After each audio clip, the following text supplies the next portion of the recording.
ആശ്വാസം നേടാം. ഹൃത്തിനുള്ളിൽ ജീവൻ നൽകും വചനം, തിരുവചനം. പിതാവിൻ്റെയും പുത്രൻ്റെയും പരിശുദ്ധാത്മാവിൻ്റെയും നാമത്തിൽ ആമേൻ. ശാലോം ടി വിയിലൂടെ തിരുവചനം ശ്രവിക്കുന്ന പ്രിയപ്പെട്ട ദൈവമക്കളെ, നമ്മൾ ഈ എപ്പിസോഡിൽ കുടുംബജീവിതത്തിൻ്റെ തുടർച്ചയായ ഒരു സന്ദേശം ശ്രവിക്കുകയാണ്. ഉൽപ്പത്തി 2:18 മനുഷ്യൻ ഏകനായിരിക്കുന്ന അന്നല്ല, അവന് ചേർന്ന ഇണയെ ഞാൻ നൽകും. എനിക്കൊരു കാര്യം അറിഞ്ഞാൽ കൊള്ളാമെന്ന് ആഗ്രഹമുണ്ട്. വിവാഹം കഴിച്ച ആളുകളോടാണ് എൻ്റെ ചോദ്യം. വിവാഹത്തിന് മുമ്പ് നിങ്ങളുടെ ഭാര്യ ഇങ്ങനെ ആയിരിക്കണം, ഭർത്താവ് ഇങ്ങനെ ആയിരിക്കണം, ഭർത്താവിന് ഇത്രയും ആരോഗ്യം വേണം, വണ്ണം വേണം, മീശ ഇങ്ങനെ ആയിരിക്കണം, ഭാര്യയ്ക്ക് മുടിക്ക് ഇത്രയും നീളം വേണം. അങ്ങനെ നിങ്ങളുടെ ഉള്ളിൽ വലിയ സ്വപ്നങ്ങളും ആഗ്രഹങ്ങളും ഒക്കെ ഉണ്ടായിരുന്നു. നിങ്ങളുടെ ആഗ്രഹത്തിൻ്റെ, സ്വപ്നത്തിൻ്റെ പൂർണ്ണതയിൽ നിങ്ങൾക്കൊരു ജീവിത പങ്കാളിയെ കിട്ടിയിട്ടുണ്ടോ? 1.5 ലക്ഷം പേര് പങ്കെടുത്ത ഒരു ധ്യാനത്തിൽ ഇതേ ചോദ്യം ചോദിച്ചപ്പോൾ ഒരു കൺവെൻഷനാണ്. ഒരപ്പച്ചൻ എഴുന്നേറ്റ് നിന്നിട്ട് പറഞ്ഞു, പ്രത്യേകിച്ച് ആഗ്രഹമൊന്നുമില്ലായിരുന്നു ബ്രദറെ, കിട്ടിയതിനെ അങ്ങ് സ്വീകരിച്ചു.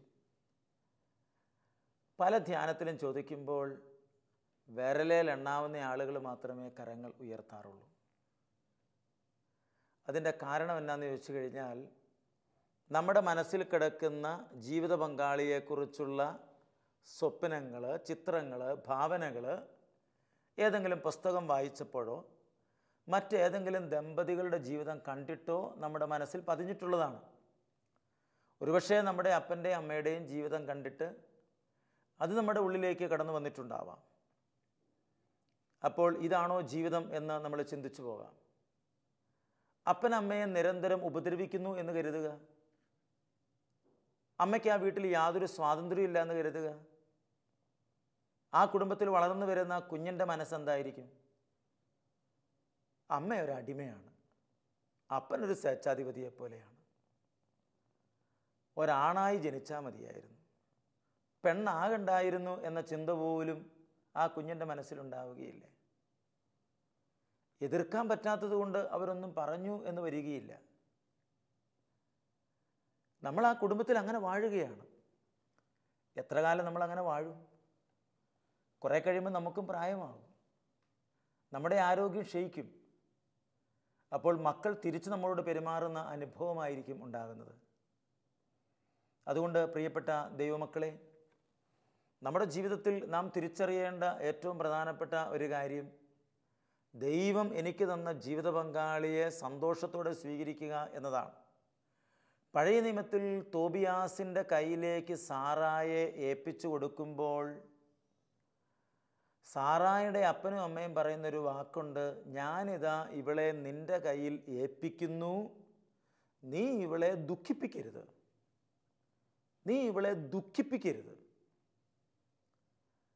അപ്പോൾ ഒരു വ്യക്തി ജീവിത പങ്കാളിയെ സ്വീകരിക്കുമ്പോൾ അങ്ങോട്ടും ഇങ്ങോട്ടും ബാധകമാണ്, ദുഃഖിപ്പിക്കരുത്.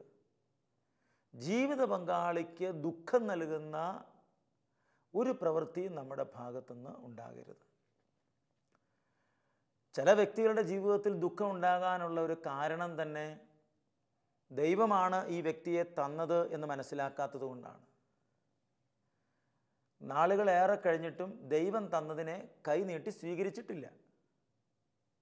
ദൈവകരങ്ങളിൽ നിന്ന് ദൈവം തന്ന ജീവിത പങ്കാളിയെ സ്വീകരിക്കാതെ നമ്മുടെ മനസ്സിൽ പല സ്വപ്നങ്ങളും സങ്കല്പങ്ങളും ഒക്കെയാണ് കിടക്കുന്നതെങ്കിലോ. ചിലർ സുന്ദരന്മാരെ പ്രതീക്ഷിച്ചു, സൗന്ദര്യമില്ലാത്ത ഒരാളെ ആയിരിക്കും കിട്ടിയിട്ടുള്ളത്. എന്നാൽ ഓരോരുത്തർക്കും അവരുടേതായ സൗന്ദര്യമില്ലേ? ഓരോ വ്യക്തികൾക്കും അതിൻ്റേതായ സൗന്ദര്യമില്ലേ? ആ സൗന്ദര്യം കാണുന്നത് വ്യത്യസ്തമായ തലത്തിലല്ലേ? പുറത്തു നിന്ന് മനുഷ്യർ നോക്കുന്നത് പോലെയല്ല നമ്മുടെ കണ്ണുകൊണ്ട് നമ്മുടെ ജീവിത പങ്കാളിയെ നമ്മൾ നോക്കി കാണുന്നത്. സ്വന്തം ജീവിത പങ്കാളിയെ നമുക്ക് ആ വ്യക്തിയുടെ നന്മ മാത്രം അന്വേഷിച്ചു കഴിഞ്ഞാൽ സന്തോഷിക്കാൻ ഏറെ വകയുണ്ട്. പുറത്തു നിന്ന് നോക്കുന്ന ആളുകൾക്ക് ധാരാളം കുറ്റങ്ങളായിരിക്കാം കണ്ടുപിടിക്കാനായിട്ട് പറ്റുന്നത്. എൻ്റെ ഒരു പാപ്പൻ്റെ മകൻ, ആ മകനൊരു കൊച്ചുണ്ട്. ആ കൊച്ചിന് 5 വയസ്സ് പ്രായമുണ്ട്. എന്നാൽ ഒരു 3 വയസ്സുള്ള കൊച്ചിൻ്റെ വലിപ്പമേ ഉള്ളൂ. ആ കൊച്ച് ബഹളമുണ്ടാക്കുക, ചിലപ്പോൾ ഒച്ച വെക്കുക, ചിലപ്പോൾ അമിതമായിട്ട് വാശി പിടിക്കുക, കരയുക. അപ്പം ഞാൻ അവരോട് പറഞ്ഞു, ആ കൊച്ചിനെ കുറച്ചുകൂടെ നിയന്ത്രിക്കണം എന്ന് പറഞ്ഞപ്പോൾ എൻ്റെ പാപ്പൻ്റെ മകൻ, എൻ്റെ അനുജൻ എന്നോട് പറയുകയാണ്, വല്യേട്ടായി, ഇവള് 7ാം മാസത്തിലുണ്ടായ കൊച്ചാ, കിട്ടുകയില്ലെന്ന് ഡോക്ടർ പറഞ്ഞതാ. ഞങ്ങൾ ഒത്തിരി പ്രാർത്ഥിച്ചു. അവൾ ഒരിക്കലും സംസാരിക്കുകയില്ലെന്ന് ഡോക്ടർ പറഞ്ഞതാ. ഞങ്ങളതുകൊണ്ട് കൊച്ചു ജനിച്ച അന്ന് മുതൽ കൊച്ചിൻ്റെ സ്വരം കേൾക്കാൻ കാത്തിരുന്ന് കൊച്ചു സംസാരിക്കാൻ തുടങ്ങിയപ്പോൾ ഞങ്ങൾക്ക് സന്തോഷമായി. ആ കൊച്ചു ഒച്ച വെക്കുമ്പോഴും ബഹളം വെക്കുമ്പോഴും ചാടുമ്പോഴും മറിയുമ്പോഴും എല്ലാം ആ അപ്പൻ്റെ അമ്മയുടെ ഉള്ളിൽ വലിയ പ്രതീക്ഷയും സന്തോഷവും സ്വപ്നവുമാണ്. എൻ്റെ കൊച്ചു സംസാരിക്കാൻ തുടങ്ങിയല്ലോ, എൻ്റെ കൊച്ചു ചിരിക്കുന്നുണ്ടല്ലോ, എൻ്റെ കൊച്ചു ഒച്ച വെക്കുന്നുണ്ടല്ലോ. ഒരിക്കലും ഒച്ച വെക്കില്ല എന്ന് പറഞ്ഞ ആ കൊച്ച് ഒച്ച വെക്കുന്നത് കേൾക്കുമ്പോൾ അപ്പനും അമ്മയ്ക്ക് സന്തോഷമാണ്. അതറിയാൻ പാടില്ലാതെ പുറത്തു നിന്ന് നോക്കുന്ന എനിക്ക് ഈ കൊച്ചിനെ അവർ അടക്കി നിർത്തുന്നില്ലല്ലോ എന്ന ചിന്തയാണ് എനിക്കുള്ളത്. കാര്യങ്ങൾ അറിയാവുന്ന അപ്പനും അമ്മയ്ക്കും വളരെ വ്യക്തമായി ആ കുഞ്ഞുങ്ങളെ സ്നേഹിക്കാനായിട്ട് പറ്റുന്നു. അറിയാൻ പാടില്ലാത്ത ഞാൻ പുറത്തു നിന്ന് വേണേൽ അവരെ വിധിക്കാം, അത്രയേ ഉള്ളൂ. അപ്പം അതുകൊണ്ട് ഭാര്യാഭർത്താക്കന്മാർ അവർ പരസ്പരം മനസ്സിലാക്കാൻ അങ്ങ് ശ്രമിച്ചു കഴിഞ്ഞാൽ ജീവിതം ഏറ്റവും മനോഹരമായി മുന്നോട്ട് പോകും. ഈ ഭൂമിയിലൊരു സ്വർഗമുണ്ടെങ്കിൽ അത് കുടുംബമാണ്. ഈ ഭൂമിയിലൊരു നരകമുണ്ടെങ്കിൽ അതും കുടുംബം തന്നെയാണ്. ഞാൻ ഓർക്കുകയാണ്, കുറേ വർഷങ്ങൾക്ക് മുമ്പ് ഒരു ഭാര്യയും ഭർത്താവും സംസാരിക്കാനായിട്ട് വന്നു. കല്യാണം കഴിഞ്ഞിട്ട് 30 വർഷമായി, 4 മക്കളുണ്ട്. 29 വയസ്സുണ്ട് മൂത്ത മകൾക്ക്. കെട്ടിച്ചയക്കാനുള്ള പ്രായം കഴിഞ്ഞിരിക്കുന്നു. ഇവർ രണ്ടുപേരും സംസാരിക്കാൻ വന്നിട്ട് പറഞ്ഞ കാര്യം എന്താണെന്നറിയാമോ? ഈ ഭാര്യ പറയുകയാണ്, എൻ്റെ ബ്രദറെ, കല്യാണം കഴിഞ്ഞ നാൾ മുതൽ എന്നും പ്രശ്നമാണ്, എന്നും വിഷയമാണ്. എല്ലാം എൻ്റെ കുഴപ്പം കൊണ്ടാണ്, എൻ്റെ കുഴപ്പം കൊണ്ടാന്നേ. ഇങ്ങനെ എൻ്റെ വീടാവുന്ന സ്വന്തം നെഞ്ചിലടിക്കുന്ന ഈ പാർട്ടിക്ക് പിന്നെ എന്തുകൊണ്ടാണ് ഈ കുടുംബത്തിൽ പ്രശ്നം ഉണ്ടാകുന്നത്? എനിക്കത് മനസ്സിലാകുന്നില്ല എന്ന് പറഞ്ഞപ്പോൾ ആ സഹോദരി എന്നോട് പറയുക, എൻ്റെ മോനെ, കല്യാണത്തിന് മുമ്പ് 10 ചെറുക്കന്മാരെന്നെ കാണാൻ വേണ്ടി വന്നതാണ്. 10ാമത്തെ ആളാണ് എന്നെ കല്യാണം കഴിച്ചത്. 6ാമത് ഒരു ചെറുക്കൻ വന്നിരുന്നു. അയാൾ വന്ന് എന്നോട് സംസാരിച്ചു.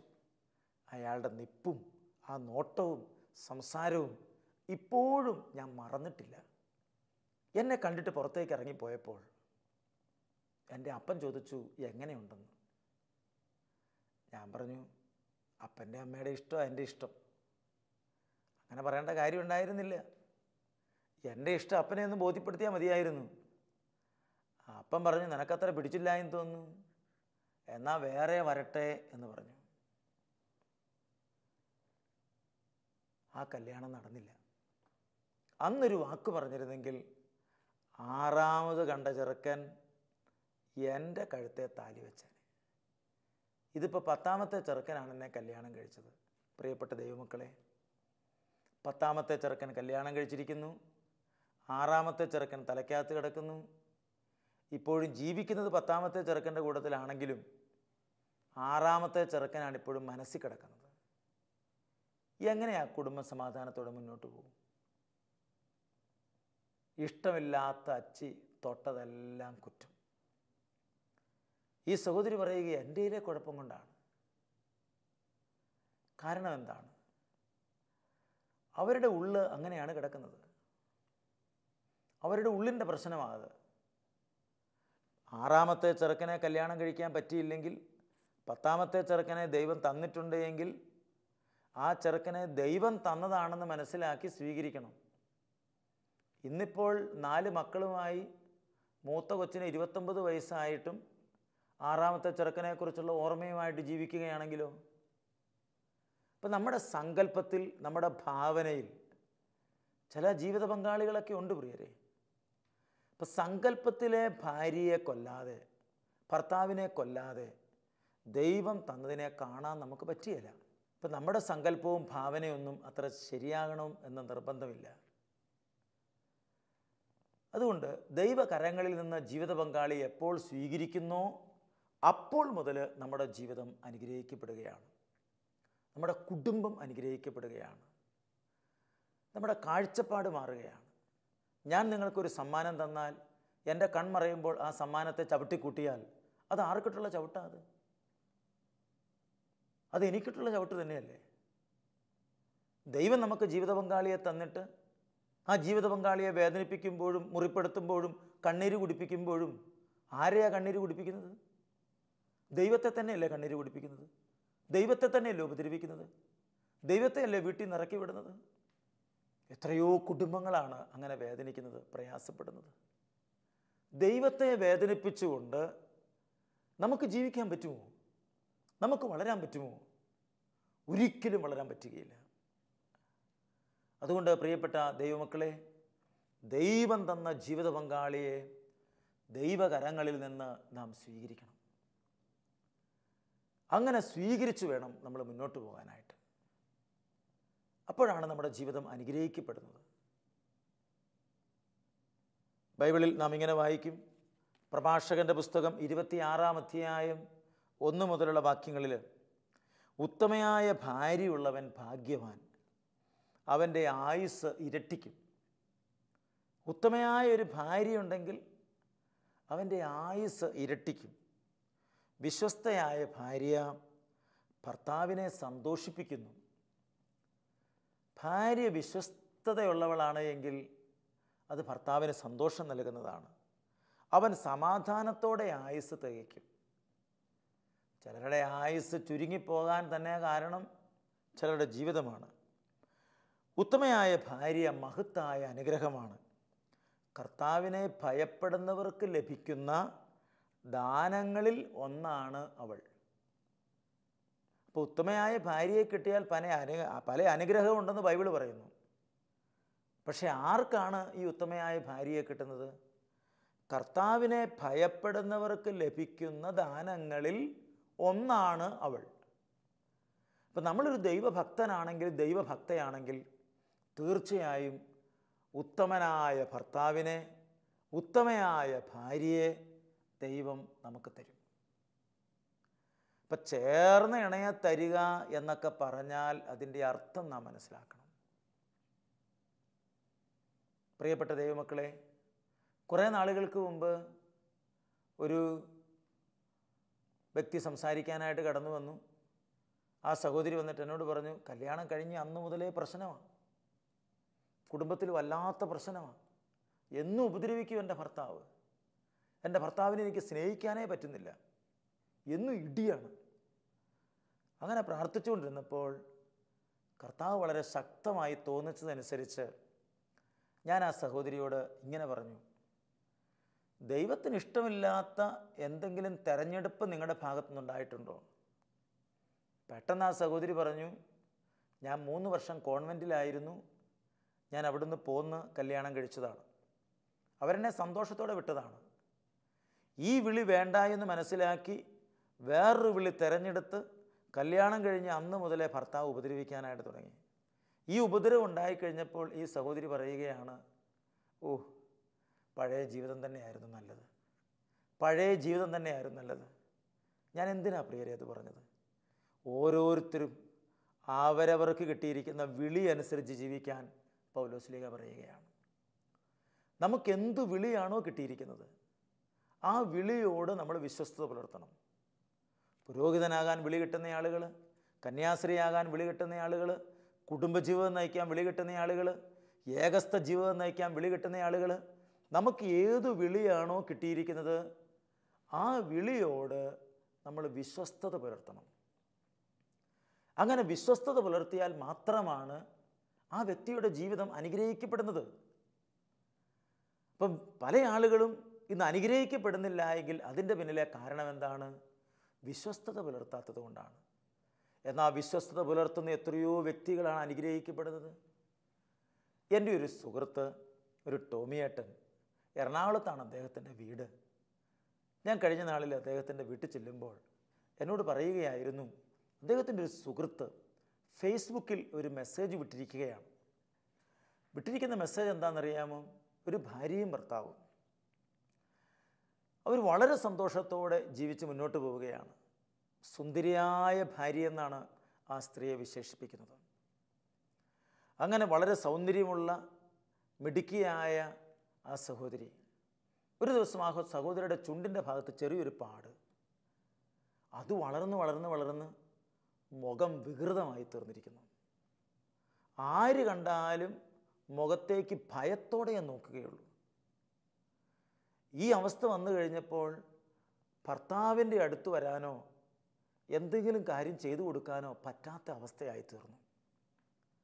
ആ സാഹചര്യത്തിൽ ഒരു രാത്രി നേരം വെളുത്ത് രാവിലെ ഭർത്താവ് എഴുന്നേറ്റപ്പോൾ കട്ടിലിൽ നിന്ന് എഴുന്നേൽക്കുന്നില്ല.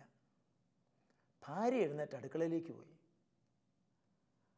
അപ്പോൾ പതിയെ ഭർത്താവ് ഭാര്യയെ വിളിച്ചു, എടീ, എനിക്കൊന്നും കാണാൻ പറ്റുന്നില്ല. അങ്ങനെ ഭാര്യ കയ്യെ പിടിച്ചു മുന്നോട്ട് നടത്തി. അയാളുടെ കയ്യിൽ ഒരു വടി കൊടുത്തു. ആ വടി കുത്തി അയാൾ നടക്കുകയാണ്. അങ്ങനെ ഒരു അന്ധനെ പോലെ അവർ നടന്നു പോകുന്നു. ഈ ഭാര്യ വളരെ സന്തോഷത്തോടെ ഭർത്താവിനെ ശുശ്രൂഷിക്കുന്നു. ഭർത്താവിന് വേണ്ടുന്ന കാര്യങ്ങളെല്ലാം ചെയ്തു കൊടുക്കുന്നു. കാരണം തൻ്റെ മുഖം വികൃതമായിരിക്കുന്നത് ഭർത്താവിനെ കാണാൻ പറ്റുന്നില്ലല്ലോ. അതുകൊണ്ട് ഭാര്യ ഉത്സാഹത്തോടെ എല്ലാ കാര്യങ്ങളും ചെയ്യുകയാണ്. അവളുടെ രോഗം അങ്ങ് കുറഞ്ഞു. അവൾ പ്രസന്നവദനയായി തീർന്നിരിക്കുന്നു. ഒന്നിച്ച് പള്ളിയിൽ പോകുന്നു, പ്രാർത്ഥിക്കുന്നു, തിരിച്ചു വരുന്നു, ആഹാരം ഉണ്ടാക്കുന്നു. നാട്ടുകാരുടെക്കെല്ലാം വളരെ സന്തോഷം. നല്ല ദമ്പതികൾ. ഒരാളുടെ കണ്ണ് നഷ്ടപ്പെട്ടാലും ഒരാളുടെ സൗന്ദര്യം നഷ്ടപ്പെട്ടാലും അവർ നല്ല സ്നേഹത്തിൽ ജീവിക്കുന്നല്ലോ. കുറച്ച് നാൾ കൊണ്ട് കടന്നു പോയപ്പോൾ ഈ ഭാര്യയ്ക്ക് ഒരസുഖം വന്ന് പെട്ടെന്ന് ഭാര്യ മരിച്ചു. അവർ കുറേ കാലം ജീവിച്ചു, ഏറെ വർഷം അവർ ജീവിച്ചു.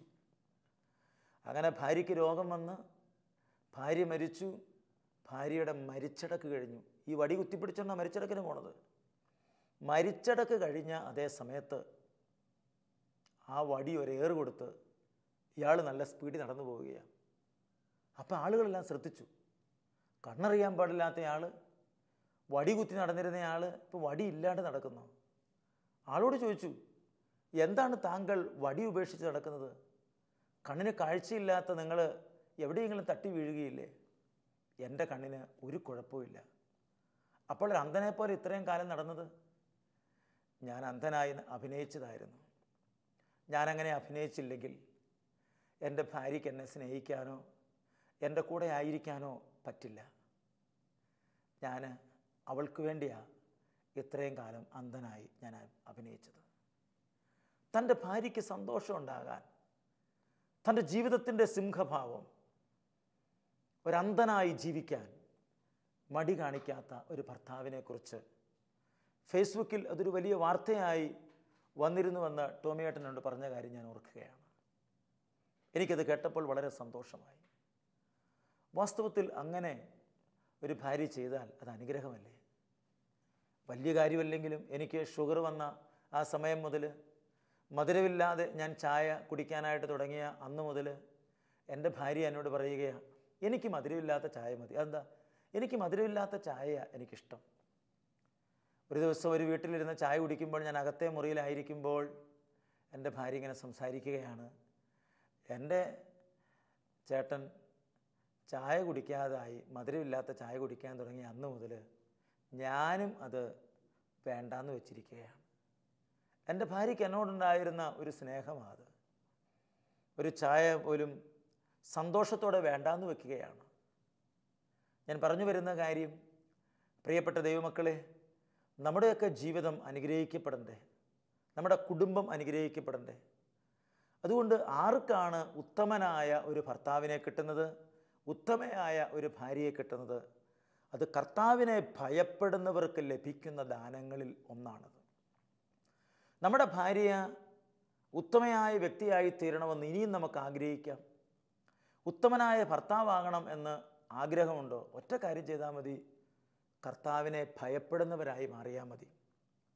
ദൈവഭയം നമുക്കുണ്ടെങ്കിൽ, ദൈവഭയം എന്ന് പറഞ്ഞു കഴിഞ്ഞാൽ ദൈവത്തെ പേടിച്ചു മാറുന്ന അനുഭവമല്ലത്. ദൈവഭയം എന്ന് പറഞ്ഞു കഴിഞ്ഞാൽ ഒരു ചെറിയ പാപം പോലും ചെയ്ത് ഞാൻ എൻ്റെ ദൈവത്തെ വേദനിപ്പിക്കുകയില്ല എന്ന ചിന്തയാണ്. അതാ ദൈവഭയം എന്ന് പറയുന്നത്. അത് പരിശുദ്ധാത്മാവ് നമുക്ക് തരുന്ന ദാനങ്ങളിലൊന്നാണ് ദൈവഭയം. അപ്പം അതുകൊണ്ട് പ്രിയപ്പെട്ട ദൈവമക്കളെ, ദൈവഭയമുള്ള വ്യക്തിക്ക് നല്ല ഭാര്യയും ഭർത്താവിനെയും കിട്ടുകയാണ്. എത്രയോ വ്യക്തികൾ ഡിവൈൻ ധ്യാനമന്ദിരത്തിൽ വന്ന് മറ്റനേകം ധ്യാനകേന്ദ്രങ്ങളിൽ പോയി ദൈവഭയമുള്ളവരായി മാറിക്കഴിഞ്ഞപ്പോൾ, ചെറിയ പാപം പോലും ചെയ്ത് ദൈവത്തെ വേദനിപ്പിക്കുകയില്ല എന്ന് തീരുമാനമെടുത്തപ്പോൾ, വഴിതെറ്റിപ്പോയിട്ടുള്ള ജീവിത പങ്കാളികൾ തിരിച്ചു വന്നതിൻ്റെ ഒട്ടനവധി സാക്ഷ്യങ്ങൾ ഞങ്ങൾക്ക് ലഭിച്ചിട്ടുണ്ട്.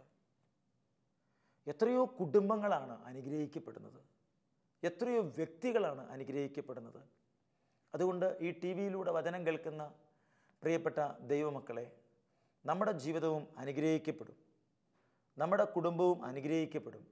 അതിന് ദൈവഭയം നമുക്ക് ആവശ്യമാണ്. ചില ആളുകളുടെ വിചാരമിരിക്കുന്നത് ഏതെങ്കിലും വാക്കുകൊണ്ട് ഭർത്താവിനെ മാനസാന്തരപ്പെടുത്താം എന്നാണ്.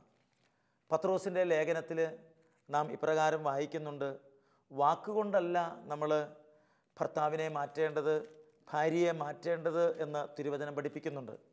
പത്രോസിൻ്റെ ലേഖനത്തിൻ്റെ 1 പത്രോസ് 2-ാം അധ്യായത്തിൻ്റെ 3-ാം അധ്യായം, 1 പത്രോസ് 3-ാം അധ്യായം 1 മുതലുള്ള വാക്യങ്ങളിൽ നമ്മൾ വായിക്കുകയാണ്: ഭാര്യമാരെ, നിങ്ങൾ ഭർത്താക്കന്മാർക്ക് വിധേയരായിരിക്കുവിൻ.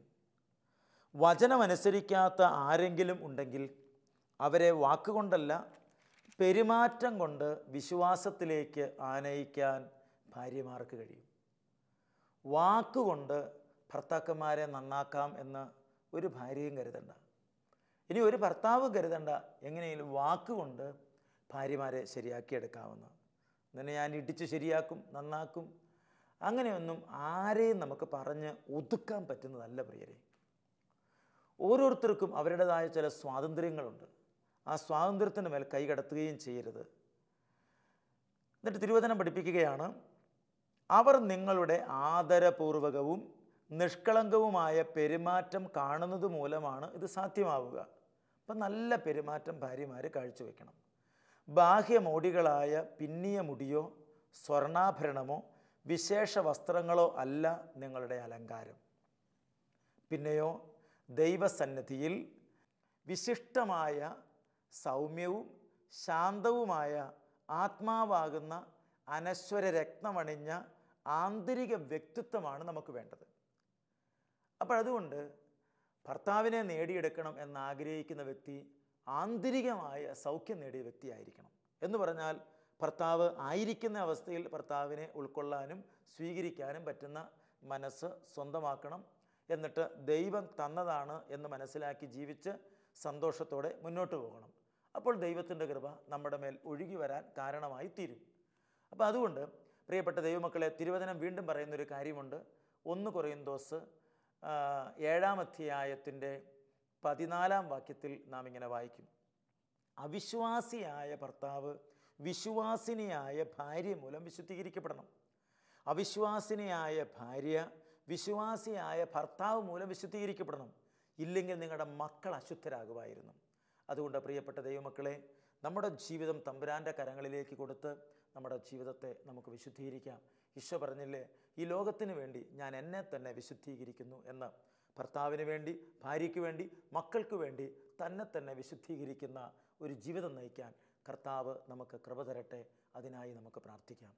കർത്താവെ, കരുണയുള്ള നല്ല ദൈവമേ, തിരുവചനം ശ്രവിക്കുന്ന എല്ലാവരെയും പേരുപേരായി വിളിച്ച് അനുഗ്രഹിക്കണമേ എന്ന് പ്രാർത്ഥിക്കുന്നു. പരിശുദ്ധാത്മാവിൻ്റെ നവമായ അഭിഷേകം സകലർക്കും അവിടെ നൽകണമേ. നല്ല ഒരു കുടുംബജീവിതം നയിക്കാൻ ആവശ്യമായ എല്ലാ കൃപകളും നൽകി അനുഗ്രഹിക്കണമേ എന്ന് പ്രത്യേകം പ്രാർത്ഥിക്കുന്നു. സങ്കല്പത്തിലെ ഭാവനയിലെ ജീവിത പങ്കാളിയെ കർത്താവിൻ്റെ കരങ്ങളിലേക്ക് സമർപ്പിച്ച് ദൈവം തന്നതിനെ സന്തോഷത്തോടെ സ്വീകരിച്ച് സമാധാനത്തിൽ വളരാൻ കൃപ നൽകണമേ എന്ന് പ്രാർത്ഥിക്കുന്നു. നിത്യം പിതാവും പുത്രനും പരിശുദ്ധാത്മാവുമായ സർവേശ്വര എന്നേക്കും ആമേൻ.